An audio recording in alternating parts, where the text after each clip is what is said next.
مرحبا أهلا النوادي. Di dalam kaidah para nabi itu tidak memiliki sifat berdusta.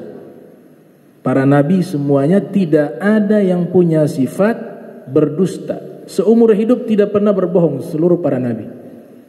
Bahkan dijadikan sifat mustahil. Apa sifat mustahil? Sifat yang tidak mungkin dimiliki oleh para nabi. Dalam kitab Aqidatul Awam karya As-Sayyid Ahmad Marzuki, wa arsala anbiya dzawil fatonah bisidqi wa tablighi wal amanah wa jaizun fi haqqihim min aradi bi ghairi naqsin ka khafifi maradi ismatuhum kasairil malaika wajibatun wa fadalu malaika. Allah mengutus para nabi dengan kecerdasan fatona, bisidqin dan juga sifat jujur. Ini sifat wajibnya para nabi. Jadi para nabi tidak ada yang pernah melakukan kedustaan. Semuanya apa yang mereka ucapkan, mereka lakukan semuanya dengan kejujuran. Bisidqin. Bahkan dinyatakan di dalam firman, minal mu'minina rijalun shadaqu ma'ahadullah alaih. Orang-orang beriman mereka adalah para rijal, para lelaki shadaqu, yang jujur, menepati janji mereka kepada Allah Subhanahu wa taala. Itu orang-orang beriman. Bagaimana para nabi? Bagaimana para rasul? Di ayat yang lain Allah Subhanahu wa taala berfirman, ya ayyuhalladzina amanu taqullaha wa kunu ma'as shadiqin. Wahai orang-orang beriman, bertakwalah kepada Allah dan jadilah kalian bersama orang-orang yang jujur, orang-orang yang siddiq. Jadi para nabi tidak mungkin memiliki sifat pendusta, walaupun dalam hal yang sepele menurut kita. Tidak boleh. Itu sifat mustahilnya para nabi. Bahkan Rasulullah SAW di dalam hadis sahih riwayat Imam Muslim yang lahir tahun 204 Hijriah dan beliau wafat pada tahun 261 Hijriah, Rasulullah SAW memberikan pesan kepada kita, alaikum bisidqi, wajib bagi kalian jujur. Ya, jadi jangan biasa jadi tukang bohong. Bohong itu berbohong berdusta ada dua jenis. Mengadakan sesuatu yang tidak ada. Kenyataannya tidak ada tapi dia adakan. Itu namanya berdusta. Atau sesuatu yang ada ditiadakan. Sesuatu yang ada dia sembunyikan. Ditanya dia cerita hanya separuh saja. Itu termasuk kedustaan, berdusta. Itu sifat nifak. Ini penyakit ini kalau dilakukan terus-menerus, khawatir jadi orang munafik. Karena sifat berdusta sifatnya orang munafik. Bagaimana orang munafik?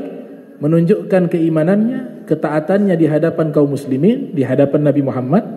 Ternyata dalam hatinya berbeda. Dia mengingkari ajaran Nabi Muhammad SAW.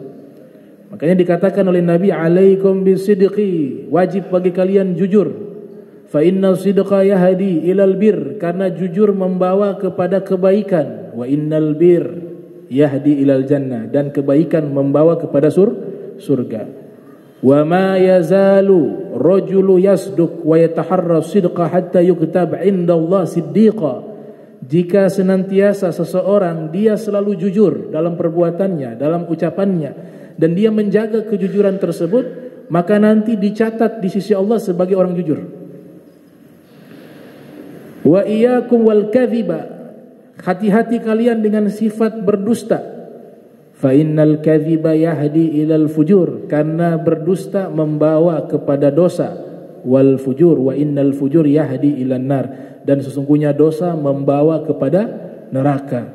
Wa ma yazalu rajulu yakdzib, jika ada seorang senantiasa dia berdusta, wa yataharral kadhiba, dan selalu dia melakukan kedustaan, hatta yuktaba indallahi kadzdzaba, dikhawatirkan nanti dicatat oleh Allah sebagai pendusta. Zunnun al-Misri, tokoh sufi besar, beliau mengatakan jujur itu senjata yang paling ampuh. Jujur itu senjata yang paling ampuh. Di dalam kitab Tabaqatul Aulia karya seorang ahli hadis dan sufi bernama Ibnu Mulakin. Ibnu Mulakin ini salah satu gurunya Ibnu Hajar al-Asqalani. Beliau lahir pada tahun 723 Hijriah. Di dalam kitab beliau, biografi para sufi, di situ ada pernyataan Zunun al-Misri menyatakan as-sidqu sayfullah. Jujur itu pedangnya Allah. Fi ardhih, di buminya. Ma wudi'a ala syai'in illa qata'ah. Tidaklah diletakkan sesuatu di atas kejujuran melainkan kejujuran itu akan memotongnya. Ini sifat wajib para nabi. As-siddiq. Lawan daripada jujur apa? Bohong. Nabi dan seluruh para nabi, Nabi Muhammad dan seluruh para nabi memiliki sifat wajib jujur. Sifat mustahilnya dusta. Dusta lawan dari sifat jujur. Yang luar biasa, Allah membuat kesaksian orang-orang munafik tukang dusta. Makanya ulama membagi, ada munafik amal, ada munafik i'tiqad. Ada munafik amaliyah. Perbuatan-perbuatan yang menjurus kepada kemunafikan, di antaranya berdusta. Kalau setiap waktu kerjaannya dusta, khawatir menjelang wafatnya Allah golongkan dia orang munafik. Khawatir. Karena dosa-dosa kemunafikan itu dia akan membawa kepada i'tiqad. Munafik i'tiqad. Kalau yang ada di zaman Nabi munafik i'tiqad. Abdullah bin Salul itu munafik, tokoh munafik. Kaum muslimin sholat, ikut sholat. Kaum muslimin puasa, ikut puasa. Tapi ketika kaum muslimin sedang dalam keadaan terdesak, mereka justru melawan kaum muslimin dari dalam. Dan Nabi tahu. Makanya mereka ini disebutkan nerakanya paling dasar. Nerakanya paling dasar. Karena lebih berbahaya orang munafik musuh dalam selimut. Kalau musuh yang nampak di depan jelas. Tapi kalau munafik dia bersama kita dari dalam. Dalam satu hadis Nabi katakan inna asyaddan nasi, sesungguhnya manusia yang paling buruk indallah, di sisi Allah, dzu wajhain, orang yang punya dua muka, kata Nabi. Ya'ti biha ulai biwajhin, ya'ti haula'i biwajhin, wa ya'ti haula'i biwajhin. Dia datang dengan kelompok tertentu, mukanya beda. Ke kelompok yang lain dia berubah juga. Itu kata Rasul, manusia yang paling buruk pangkatnya di sisi Allah di hari kiamat. Disimpulkan oleh ulama hadis, itu yang dimaksud orang-orang munafik. Orang-orang munafik. Oleh sebab itu Allah memberikan kesaksian satu surat namanya surat Al-Munafiqun. Surat khusus, surat orang-orang munafik. Idza ja'akal munafiquna qalu nashhadu innaka la rasulullah wallahu ya'lamu innaka la rasuluh wallahu yashhadu innal munafiqina lakadzibun.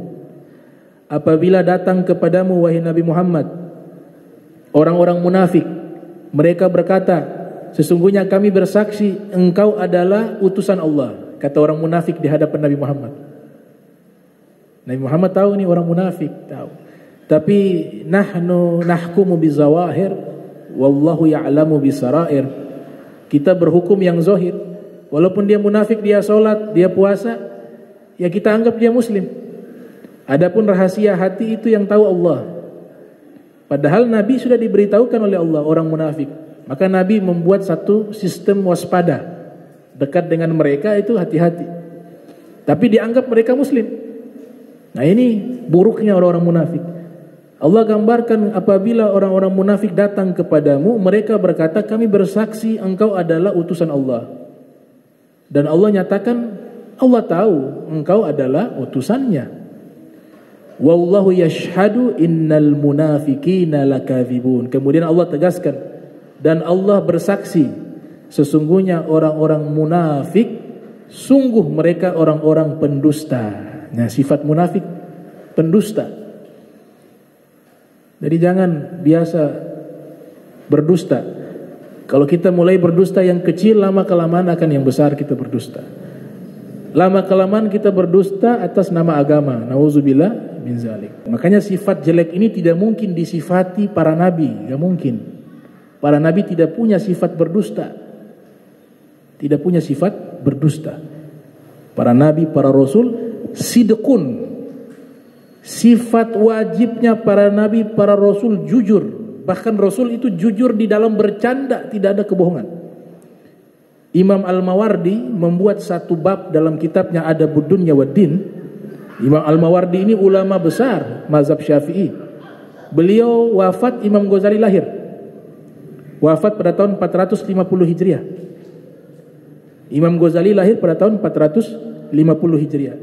Beliau punya kitab tentang mazhab Syafi'i, kurang lebih ada 39 jilid. Berjudul Al-Hawi, membahas tentang hukum mazhab Syafi'i. Qadil Qudat, beliau hakimnya para hakim di zamannya. Beliau seorang pakar tata negara, punya kitab tentang Al-Ahkamu Sultaniyah, hukum-hukum pemerintahan. Kitab beliau Al-Ahkamu Sultaniyah. Mawardi dari kata ma'un wardin, air mawar. Al-Mawardi dari kata ma'u wardin, air mawar, karena seluruh keluarganya itu profesinya penjual air mawar. Makanya diberikan julukan ma'u wardin, Al-Mawardi. Beliau punya bab khusus membahas mizahun Nabi, candaan Nabi Muhammad. Yang luar biasa, Nabi bercanda semuanya jujur, tidak ada yang kebohongan. Kalau bercanda saja jujur, bagaimana yang lain? Kan kebanyakan orang bercanda itu kan banyak cerita-cerita yang bohong. Yang penting orang tertawa. Tapi berbeda dengan Nabi Muhammad SAW, bercandanya jujur. Ada seorang wanita datang menemui Nabi. Dia katakan, ya Rasulullah, suami saya sudah beberapa hari tidak pulang ke rumah. Apakah engkau pernah melihat suami saya? Kata Nabi, oh suamimu yang matanya putih semuanya. Matanya putih. Kata Nabi, bukan semuanya, matanya putih. Tidak normal matanya. Iya, matanya putih kan. Kalau manusia matanya tidak ada yang putih, hitam semua, itu yang justru tidak normal. Kata Nabi, matanya putih, artinya matanya, semua manusia matanya putih. Titik hitam sedikit. Nah, di situ Nabi bercanda. Niat bercanda, tapi lihat candaannya tidak ada kedustaan. Nabi makan dengan Imam Ali bin Abi Thalib, diundang oleh seorang sahabat. Dikeluarkan kurma di samping Rasul, Imam Ali bin Abi Thalib.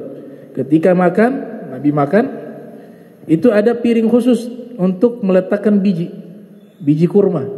Sayyidina Ali niat bercanda dengan Rasul. Setiap Sayyidina Ali habis makan itu kurma, bijinya diletakkan di piring bijinya Nabi. Setiap habis makan diletakkan di piring bijinya Rasul. Selesai makan, Imam Ali mengatakan, luar biasa Nabi kita, makan kurma paling banyak. Mereka lihat di piring bijinya Rasulullah penuh dengan biji-bijian, paling banyak. Karena Imam Ali punya porsi kurma, bijinya diletakkan di piringnya Nabi. Apa jawaban Nabi Muhammad? Sehebat-hebatnya Nabi kalian, makan kurma tidak dengan biji. Karena Sayyidina Ali punya piring biji kosong. Nah, itu kan Nabi tidak berdusta. Nabi tidak berdusta. Nabi katakan, ya sehebat-hebatnya Nabi kalian, makan kurma tidak dengan biji. Artinya diambil satu argumentasi. Coba lihat nih di sebelah Imam Ali, dia punya biji tidak ada, dia lebih hebat. Itu bukan dusta namanya. Iya, namanya kalimatu talmih dalam bahasa Arab, namanya kalimatu talmih dalam ilmu balaghah, kata sindiran. Kalimatu talmih, dia bukan bab dusta. Ada seorang nenek-nenek datang kepada Nabi, ya Rasulullah, saya tempatnya di surga. Kata Nabi, tidak. Engkau tidak di surga. Itu nenek ini menangis. Dia pergi, Kemudian Rasul SAW memanggil sahabat, kejar itu nenek tersebut, katakan kepadanya, innal ajuza la tadkhulul jannah. Sesungguhnya nenek-nenek tidak masuk surga, karena di dalam surga tidak ada nenek-nenek. Semuanya dikembalikan muda, usia 33 tahun. Jadi Rasulullah bercandanya jujur. Itu. Jadi mustahil para nabi itu punya sifat berdusta, walaupun dalam hal yang sepele, tidak mungkin. Sidqun. Ya, ini harus kita pahami. Kita harus yakini itu.